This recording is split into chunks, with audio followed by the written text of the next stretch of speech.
Rajasthan school शिक्षा परिषद की ओर से जारी प्रश्न बैंक की सीरीज़ में हम इस वीडियो में अध्ययन करेंगे भौतिक विज्ञान का अध्याय नंबर 3, जिसका नाम है विद्युत धारा। तो इसके महत्वपूर्ण क्वेश्चन जिनके आंसर मैं आपको इस वीडियो में बताने वाला हूं। तो इस वीडियो को आप पूरा ज़रूर देखना और अपने दोस्तों के साथ शेयर करना मत भूलना, ज़रूर इसे शेयर करें।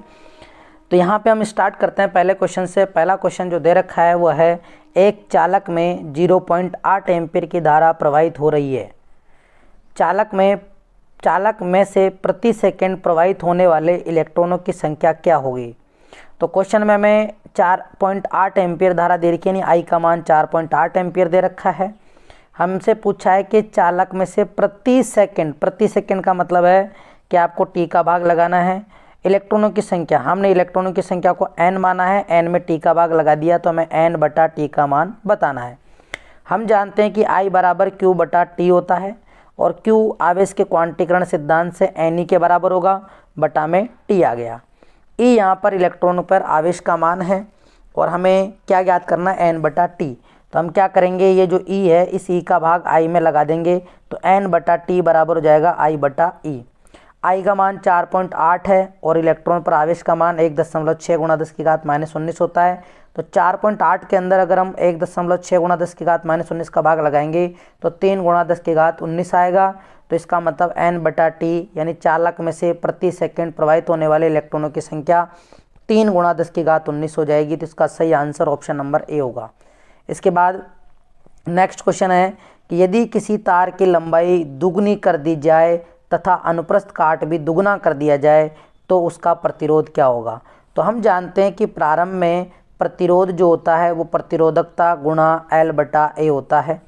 नई स्थिति में L' का मान हमने 2 गुना कर दिया, L' का मान कितना कर दिया, 2 गुना, और A' का मान भी कितना कर दिया, 2 गुना। तो जो नया प्रतिरोध बनेगा वो R' बनेगा और वो R' जो है रो L'/A'। हम जानते हैं कि प्रतिरोधकता जो है वो बदलती नहीं है, एक पदार्थ की प्रतिरोधकता समान रहती है। तो यहाँ पे हम रो ही लिखेंगे और फिर यहाँ पे हमने L' की जगह 2L लिखा, A' की जगह 2A लिखा। तो 2 से 2 कट गया, 2 से क्या हो गया, 2 कट गया। तो R' बराबर क्या आया, रो L/A। इसका मतलब हो गया कि जो नया प्रतिरोध आया है वो पुराने वाले प्रतिरोध के बराबर ही आया है, यानी R' बराबर क्या है, R। तो हम कह सकते हैं यदि आप किसी तार की लंबाई को 2 गुना करते हो, उसके अनुप्रस्थ काट को भी 2 गुना करते हो, तो जो नया प्रतिरोध आता है वह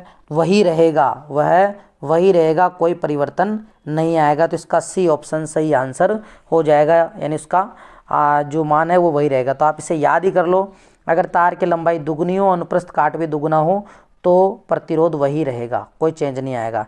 इसके बाद नेक्स्ट क्वेश्चन, अनोमीय प्रतिरोध का उदाहरण। तो अनोमीय प्रतिरोध के उदाहरण होते हैं डायोड, ट्रांजिस्टर, अर्धचालक। तो यहाँ पे ऑप्शन में डायोड दे रखा है तो डायोड सही आंसर हो जाएगा। फिर इसके बाद में नेक्स्ट, धातु का ताप बढ़ाने से उसका प्रतिरोध बढ़ता है क्योंकि। धातु का ताप बढ़ाने से उसका प्रतिरोध बढ़ता है क्यों, क्योंकि विश्रांति काल कम हो जाता है। अब देखिए इसको हम कैसे करेंगे, देखिए 4 ऑप्शन दे रखा है हमें। धातु का तापमान बढ़ाने से उसका प्रतिरोध बढ़ता है क्योंकि प्रतिरोधकता के समानुपाती होता है, यानी R समानुपाती रो होता है, और जो रो होता है वो m/n² टो के बराबर होता है। यहाँ पे ये जो टो है ये विश्रांति काल है। तो विश्रांति काल के मान को अगर हम कम करेंगे तो प्रतिरोधकता का मान बढ़ेगा, और अगर प्रतिरोधकता का मान बढ़ेगा तो प्रतिरोध का मान भी बढ़ेगा। तो यहाँ पे ऑप्शन में हमें दे रखा है कि विश्रांति काल कम हो जाता है, तो विश्रांति काल के कम होने से प्रतिरोध का मान बढ़ता है। तो इसका ऑप्शन नंबर ए सही आंसर हो जाएगा, ठीक है। फिर इसके बाद नेक्स्ट क्वेश्चन, प्रतिरोध का विलोम क्या होता है। तो प्रतिरोध का जो विलोम होता है वो चालकता होता है, क्योंकि चालकता बराबर जो होता है वो होता है 1/प्रतिरोध। तो प्रतिरोध का व्युत्क्रम बोल दो या प्रतिरोध का विलोम बोल दो, वो चालकता कहलाती है। फिर है अतिचालक पदार्थ की चालकता कितनी होती है। तो अतिचालक पदार्थ की चालकता जो होती है वो अनंत होती है। क्यों, क्योंकि अतिचालक पदार्थ का प्रतिरोध 0 होता है और अगर अपन चालकता निकालते हैं तो 1 बटा प्रतिरोध आता है। जब प्रतिरोध का मान 0 है, 1 में 0 का भाग लगाएंगे तो अनंत आएगा। ठीक है, तो इसका आंसर आएगा अनंत। फिर है इसके बाद नेक्स्ट क्वेश्चन, दिए गए चित्र में भुजा BD में प्रवाहित धारा क्या होगी। हमें BD में धारा प्रवाहित बताना है। तो यहाँ पे हम चित्र देखते हैं, P का मान भी 30 ओम, ये भी 30 ओम, ये भी 30 ओम, ये भी 30 ओम, यानी भुजाओं का जो अनुपात है वो बराबर आता है, यानी P बटा Q बराबर R बटा S। तो इसका मतलब जब इनका अनुपात बराबर आ रहा है तो संतुलन की स्थिति है। संतुलन की स्थिति में विद्युत धारा प्रवाह नहीं होता, तो इस भुजा में बहने वाली धारा का मान क्या होगा, 0। कितना होगा, 0। इसके बाद नेक्स्ट है, एक सेल का विद्युत भागबल E वोल्ट और आंतरिक प्रतिरोध R है। तो बाह्य परिपथ में प्रतिरोध R ओम है, बाह्य प्रतिरोध में प्रतिरोध R ओम है। सेल के सिरों पर विभवांतर कितना होगा। तो सेल के सिरों पर विभवांतर कितना होगा हमें ये बताना है। तो हम जानते हैं कि टर्मिनल विभवांतर V बराबर E माइनस आई आर होता है। तो V बराबर E, I को अपन V बटा R लिख सकते हैं ओम के नियम से। तो यहाँ V बराबर हो जाएगा E माइनस V, और वोल्टता B को इधर ट्रांसफ़र करेंगे तो V और V कितना हो जाएगा, 2V। 2V बराबर क्या हो जाएगा, E। तो V बराबर क्या हो गया, E बटा 2। अब आप देख रहे होंगे कि सर I को आपने V बटा स्मॉल r क्यों लिखा, क्योंकि ये तो V बटा कैपिटल R होता है। तो यहाँ पे देखो V बराबर आई आर होता है, लेकिन यहाँ पे जो प्रतिरोध है और बाह्य परिपथ में जो प्रतिरोध है उसको भी R ओम ही बोला है, इसलिए हमने इस कैपिटल R को भी क्या लिखा है, स्मॉल r लिखा है। इसलिए I बराबर क्या हो गया, V बटा R। तो हम कह सकते हैं कि वोल्टता जो होगी, टर्मिनल वोल्टता, वो विद्युत भागबल की आधी होगी। तो इसका ऑप्शन नंबर A सही आंसर होगा। सही आंसर इसका A होगा, क्योंकि बाह्य परिपथ में प्रतिरोध को भी R ओम लिया है। तो सेल के सिरों पर विभवांतर पूछा है, तो इस फॉर्मूले से हम यहाँ पे आसानी से कर सकते हैं। फिर इसके बाद नेक्स्ट क्वेश्चन है, किरचॉफ का प्रथम नियम अर्थात किसी संधि पर सिग्मा I बराबर 0 किस संरक्षण के सिद्धांत पर आधारित है। तो यह है आवेश संरक्षण के सिद्धांत पर आधारित है। और यहीं पे मैं आपको किरचॉफ के दूसरे नियम के बारे में बता देता हूँ। इसमें सिग्मा V का मान 0 होता है और यह ऊर्जा संरक्षण के सिद्धांत पर आधारित होता है। फिर इसके बाद है किरचॉफ का दूसरा नियम, यह भी अभी अपन ने पढ़ लिया। फिर है इसके बाद नेक्स्ट, एक 50 वोल्ट की बैटरी को 10 ओम प्रतिरोध के साथ जोड़ने पर उसमें 4.5 एम्पीयर की धारा प्रवाहित होती है। तो बैटरी का आंतरिक प्रतिरोध क्या होगा, यानी हमें स्मॉल r कैलकुलेट करना है। ये सब हमें दिए हुए हैं। हम जानते हैं कि टर्मिनल विभवांतर का सूत्र V बराबर आई आर होता है। I का मान हमें 4.5 दे रखा है, R का मान 10 दे रखा है, तो 45 वोल्ट।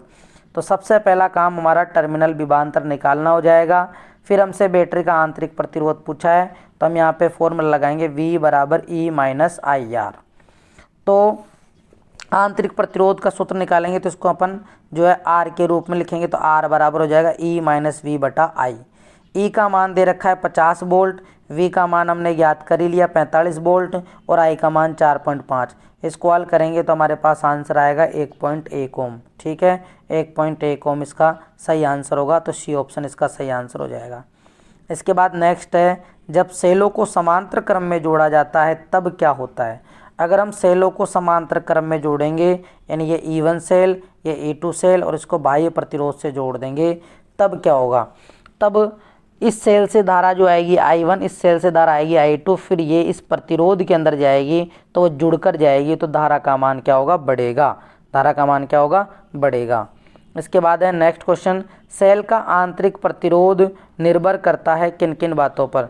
तो सेल का आंतरिक प्रतिरोध जो है वो निर्भर करता है सेल के विद्युत अपघट्य के प्रतिरोध पर, यानी CID बटा R, CID बटा R, सॉरी कंसंट्रेशन विद्युत धारा पर, इलेक्ट्रोडों के मध्य दूरी पर, और विद्युत अपघट्य के प्रतिरोध पर, विद्युत अपघट्य के प्रतिरोध पर निर्भर करता है। सेल के विद्युत अपघट्य के प्रतिरोध पर निर्भर करता है।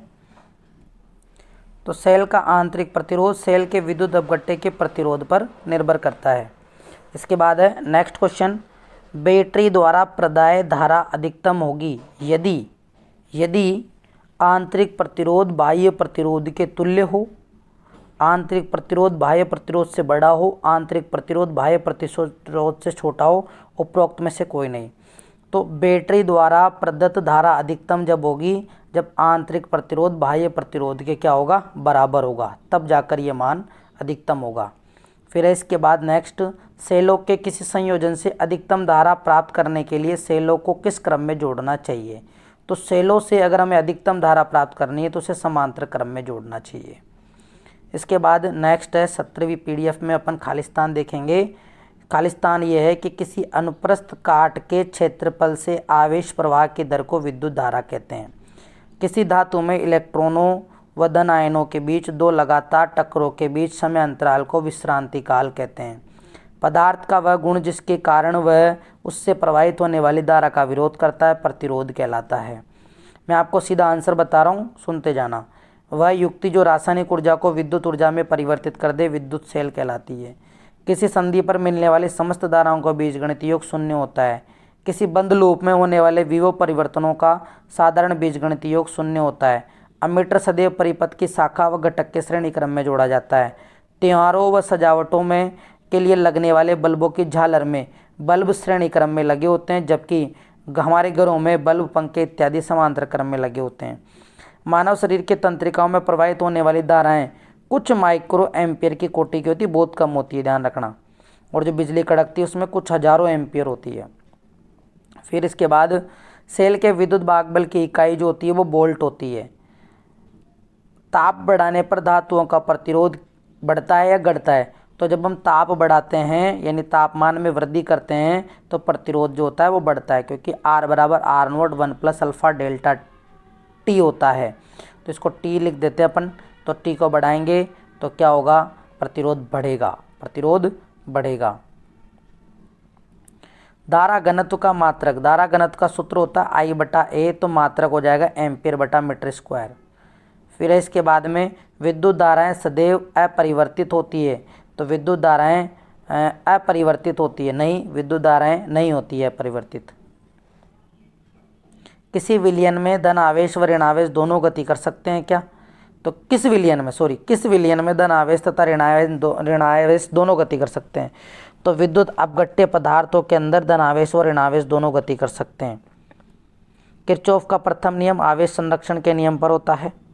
सेल के विद्युत भागबल व टर्मिनल वोल्टता में अंतर बताइए। तो ये स्क्रीनशॉट ले लो और इसको अच्छे से पढ़ लो। इस सेल का विद्युत भागबल व टर्मिनल वोल्टता में अंतर बताया गया है।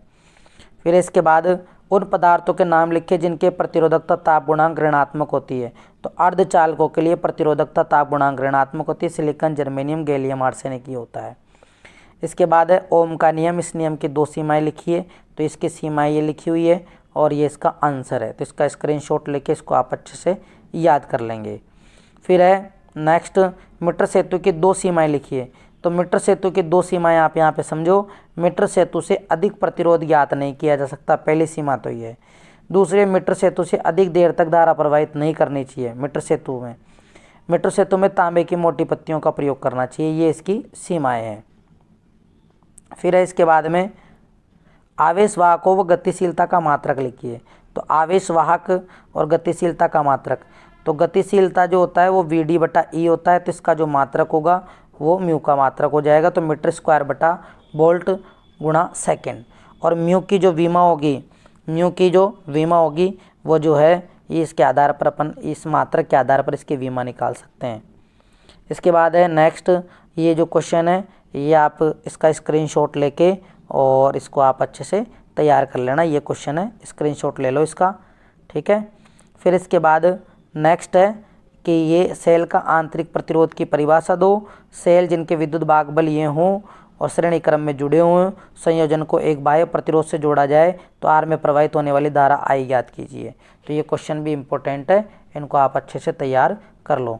तो इस चैप्टर में ये जो इम्पोर्टेंट थे ये मैंने आपको बता दिए, तो आप इसको अच्छे से तैयार कर लें। इस तरीके से नेक्स्ट 4th चैप्टर के क्वेश्चन विथ आंसर लेके आऊँगा, ठीक है।